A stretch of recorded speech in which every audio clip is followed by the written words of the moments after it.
Catelyn. A Catelyn nunca le había gustado aquel bosque de dioses. La sangre Tully le corría por las venas. Había nacido y se había criado en aguas dulces, muy al sur, en el Forca Roja del Tridente. Allí, el bosque de dioses era un jardín alegre y despejado, en el que las altas secuoyas proyectaban sombras sobre las aguas de arroyuelos cristalinos. Los pájaros cantaban desde sus nidos escondidos y el aroma de las flores impregnaba el aire. Los dioses de Invernalia tenían un bosque muy diferente. Era un lugar oscuro y primitivo. 3 acres de árboles viejos que nadie había tocado en miles de años, mientras el castillo se alzaba a su alrededor. Olía a tierra húmeda y a putrefacción. Allí no crecían las secuoyas.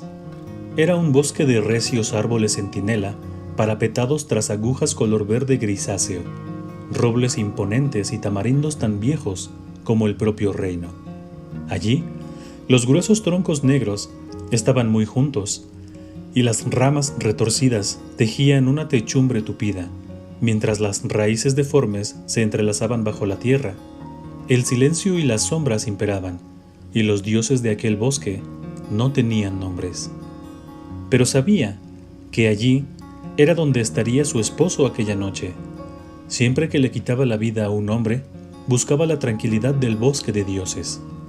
Catelyn había sido ungida con los 7 óleos y había recibido su nombre en el arco iris de luz que llenaba el septón de aguas dulces. Profesaba la fe, igual que su padre, que su abuelo y que el padre de su abuelo antes que ellos.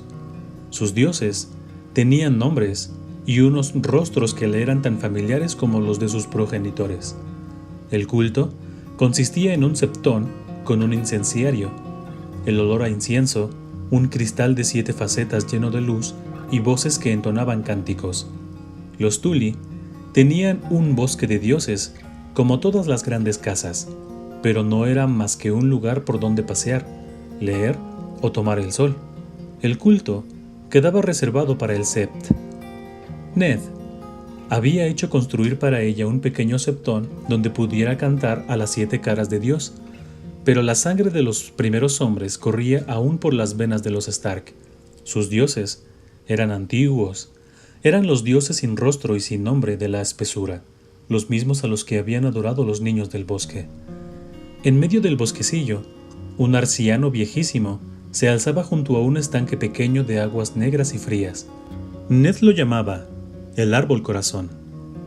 La madera del arciano era blanca como el hueso, con hojas de un rojo oscuro que pendían como un millar de manos ensangrentadas.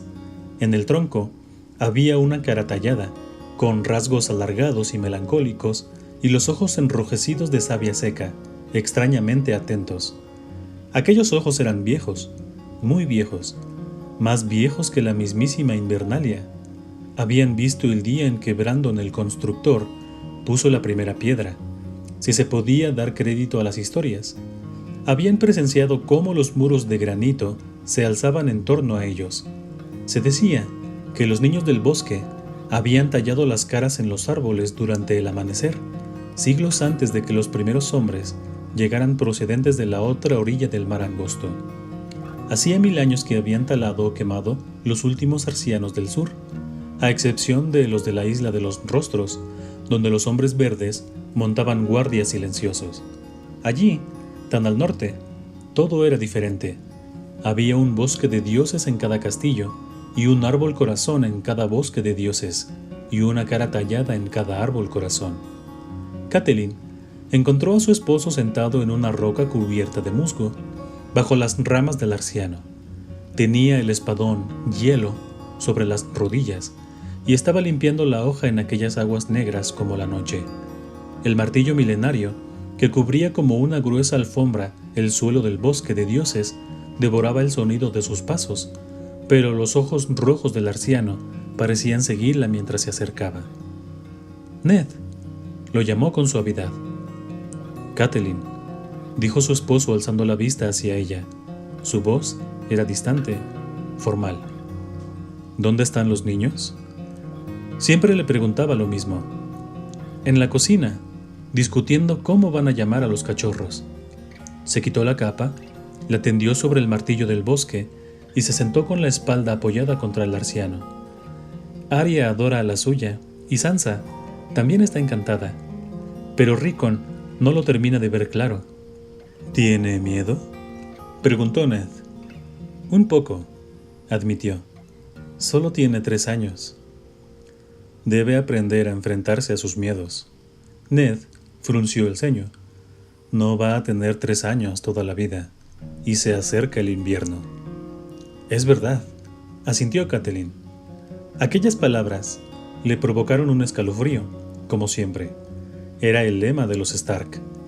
Todas las familias nobles tenían un lema, y esas consignas familiares, piedras de toque, aquella especie de plegarias, eran alardes de honor y gloria, promesas de lealtad y sinceridad, juramentos de valor y fidelidad. Todos menos el de los Stark. El lema de los Stark era: se acerca el invierno. Catelyn reflexionó sobre los extraños que eran aquellos norteños. No era la primera vez que lo hacía. He de reconocer que ese hombre murió bien, dijo Ned. Tenía en la mano un retal de cuero engrasado. Mientras hablaba, lo pasaba con suavidad por la hoja del espadón, haciendo que el metal cobrara un brillo oscuro. Me alegré por Bran. Habrías estado orgullosa de él. Siempre me enorgullezco de Bran, señaló Catelyn. No apartaba la vista de la espada. Se veían claramente las ondulaciones del interior del acero, donde el metal fuera plegado 100 veces sobre sí mismo en la forja. A Catelyn no le gustaban las espadas, pero era innegable que Hielo poseía una belleza propia. La habían forjado en Valyria, antes de que la condenación cayera sobre el antiguo feudo franco, donde los herreros trabajaban el metal tanto con hechizos como con martillos. Hielo tenía 400 años y conservaba el filo del día en que la forjaron. Su nombre era más antiguo aún, un legado de la edad de los héroes, cuando los Stark eran los reyes del norte. Con el de hoy van 4 este año, dijo Ned, sombrío.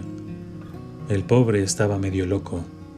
Algo le inspiraba un miedo tan profundo que ni me entendía cuando le hablaba. Suspiró. Ben me ha escrito. Dice que la Guardia de la Noche tiene ahora menos de 1000 miembros. No son solo las deserciones. Últimamente, también están perdiendo hombres en las expediciones. ¿Será por los salvajes? Estoy seguro. Ned alzó a Hielo y contempló la longitud del frío acero. Y esto irá a peor. Puede que llegue el día en que no nos quede más remedio que llamar a nuestros abanderados y cabalgar hacia el norte para encargarnos de una vez por todas de ese rey más allá del muro. ¿Ir fuera del muro? La sola idea hizo que Catelyn se estremeciera. No tenemos nada que temer de Mance Rayder, dijo Ned, que había visto el temor dibujado en su rostro. Más allá del muro hay cosas aún peores. Volvió la vista para contemplar el árbol corazón, con la corteza clara y los ojos rojos que lo observaba, lo escuchaba, que parecía pensar con lentitud. Pasas demasiado tiempo escuchando los cuentos de la vieja Tata. Él sonrió con cariño. Los otros están muertos, tan muertos como los niños del bosque. Hace 8000 años que desaparecieron. En opinión del maestre Luwin, no existieron nunca. Nadie los ha visto jamás. Hasta esta mañana nadie había visto jamás un lobo huargo, le recordó Catelyn. No escarmiento. A estas alturas ya debería saber que no se puede discutir con una Tully, dijo con sonrisa pesarosa.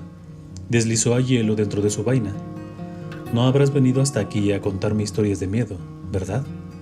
Ya sé que este lugar no te gusta. ¿De qué se trata, mi señora? Hoy hemos recibido noticias amargas, mi señor. Catelyn tomó la mano de su esposo. No he querido molestarte hasta que no te hubieras aseado. No había manera de suavizar el golpe, así que se lo dijo directamente. Lo siento mucho, mi amor. Jon Arryn ha muerto. Lo miró a los ojos y vio cuán duro era el golpe, como había supuesto que sería. En su juventud, Ned había estado como pupilo en el nido de águilas, y Lord Arryn, que no tenía hijos, había sido como un padre para él y para su otro pupilo, Robert Baratheon. Cuando el rey loco Aerys II Targaryen pidió sus cabezas, el señor del Nido de Águilas alzó en una revuelta a sus abanderados de la Luna y del Halcón antes que entregara a aquellos a los que había jurado proteger. Y, hacía ahora 15 años, este segundo padre se había convertido también en su cuñado, cuando Ned y él se casaron al mismo tiempo con dos hermanas, las hijas del Lord Hoster Tully, en el Septón de Aguas Dulces. «Jon», dijo él, «¿está confirmada la noticia?» La carta llevaba el sello real, y era del puño y letra de Robert. «Te la he guardado. Dice que la muerte de Lord Arryn fue muy rápida. Ni siquiera el maestre Pycelle pudo hacer nada, aparte de darle la leche de la amapola para que no sufriera». «Algo es algo», suspiró. Catelyn veía el dolor reflejado en su rostro, pero aún así, Ned pensó primero en ella. «¿Y tu hermana?», preguntó. «¿Y el hijo de Jon? ¿Qué sabemos de ellos?» El mensaje decía solo que se encontraban bien y que habían vuelto a Nido de Águilas, dijo Catelyn. «Yo preferiría que hubieran ido a Aguas Dulces.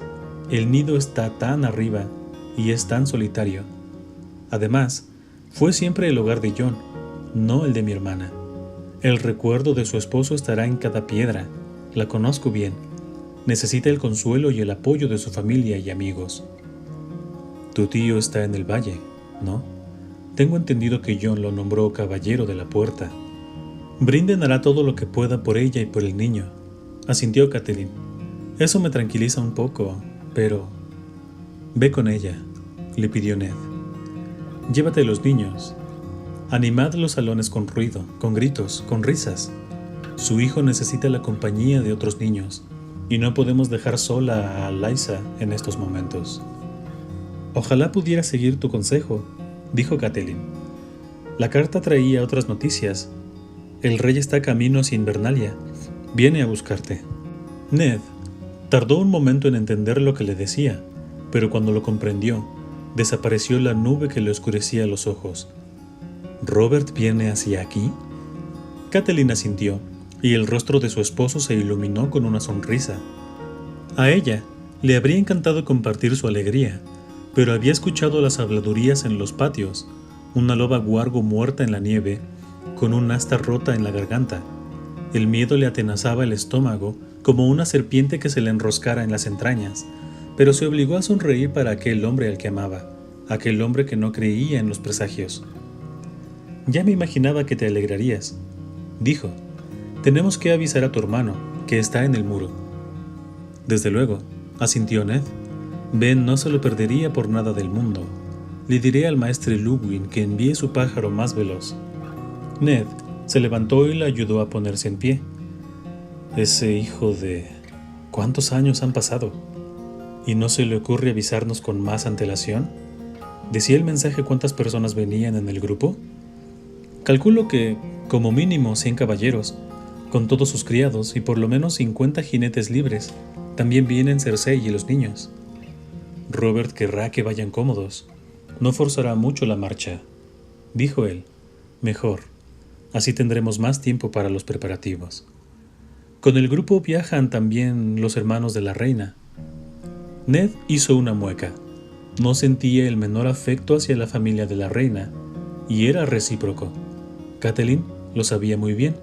Los Lannister de Roca Casterly se habían unido muy tarde a la causa de Robert, cuando la victoria ya estaba asegurada, y eso no se le había perdonado jamás. En fin, si por el placer de tener aquí a Robert tengo que pagar soportando una plaga de Lannisters, ¿qué le vamos a hacer? Por lo visto Robert se trae a la mitad de su corte. «A donde va el rey no lo sigue», señaló Catelyn. «Tengo muchas ganas de ver a los chiquillos. El pequeño todavía mamaba del pecho de la Lannister la última vez que nos encontramos. Ahora debe de tener ya 5 años, ¿no? El príncipe Tommen ha cumplido ya los 7. Tiene la edad de Bran. Por favor, Ned, cuidado con lo que dices. La Lannister es nuestra reina, y se dice que su orgullo crece con cada día que pasa».